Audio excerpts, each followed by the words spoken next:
we begin with this. The White House will make more than $1 billion available to states dealing with severe flooding and extreme weather. The announcement comes as heavy rains and flash floods are battering Kentucky, killing at least 30 people, including 4 children. Up to 4 more inches of rain fell Sunday as rescue workers tried to save stranded residents. Damage to critical infrastructure, including dozens of bridges, has been impacting rescue and supply efforts. According to Kentucky Governor Andy Beshear, there are hundreds of people still unaccounted for. Beshear says he expects the death toll to rise significantly, warning it could take weeks to find all of the victims. A whole lot of what we're doing right now is searching for people.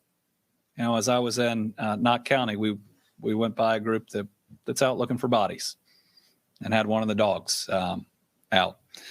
We passed a house in Letcher County where someone was concerned there was somebody lost upstairs that hadn't been located yet. But we are still actively in the search and rescue. Very serious situation right now. Reporter Jim Stratman from our Lexington, Kentucky station, WKYT, now reports the latest. The road to recovery is a daunting one in Appalachia. Within 10 to 12 minutes, I heard a noise and I raised the window and I seen the water and I knew I had to get out of there. Rain-triggered flash flooding wiped out homes and infrastructure, leaving residents shattered. I had my whole life saved him. Man, I ain't got nothing.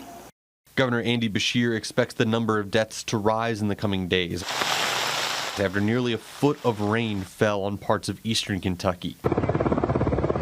Emergency crews have rescued thousands of people in just a matter of days, but those efforts could last weeks as first responders struggle to access damaged areas. If things weren't hard enough on the people of this region, they're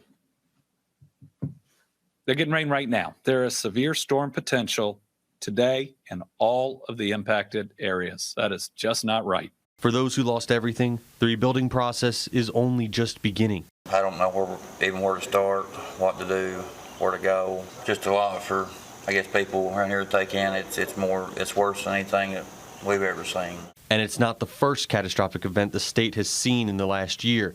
An unusual December tornado killed 80 people. Mountain people are strong, and like I said, it's not going to be tomorrow, probably not next month, but I think everybody's going to be okay. It's just going to be a long process. FEMA is on the ground here in several southeastern Kentucky counties trying to help out where they can. Jim Stratman, CBS News, Breathitt County, Kentucky. Jim Caldwell is a meteorologist with our Kentucky affiliate WKYT. He joins us now. Thanks so much for being here. Some parts of the state are still under a flood watch today. So what's in the forecast for the coming days? Is there going to be any relief? Unfortunately, it doesn't look like we're going to get a lot of relief at all out here. The problem is we're so loaded up with moisture from the past couple of days here, big time showers and thunderstorms, of course, with all the flooding from last week. So now what happens is it takes very little to get us back into one of those stages where the concern goes even higher. So what would have been an easy rain to get through with maybe a couple of inches now turns into a situation where we could be right back where we were last week. That's the concern here over the next few days, and throw in maybe even some severe weather for later on tonight, and we have a whole set of other issues that likely roll through our area. Unfortunately, not exactly what we want to hear. Not at all, Jim. So what do these weather conditions mean for the rescue and the relief workers? What's going to happen is it's going to slow things down, because what might happen is we might see other areas that maybe weren't as impacted by this past round of flooding. Maybe they get impacted this time. So what they'll have to do is they'll have to divert some of the rescue work that they're doing out there. So they have to split things up if we get enough rain to do it again. And as I said, it doesn't take a whole lot to get back in that same shape. Now that we're already set the stage, we can likely end up with that those type of conditions again in a hurry. So this could really slow things down again with the threat of some heavy rain and especially severe weather. That's something we didn't have to deal with before.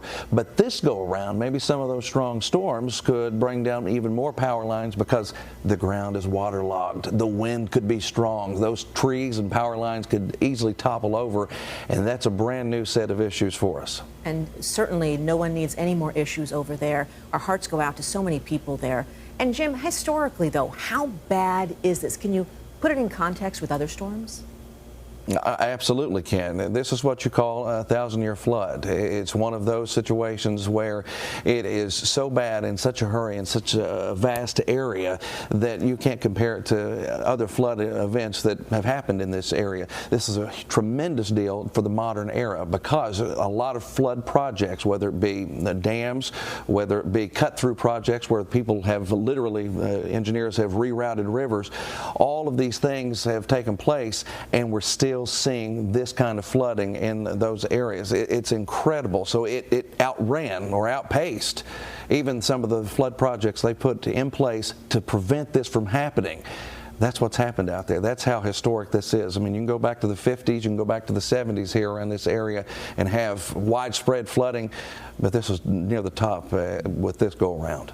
Thinking of you guys over there. Thank you so much, Jim Caldwell. Thank you.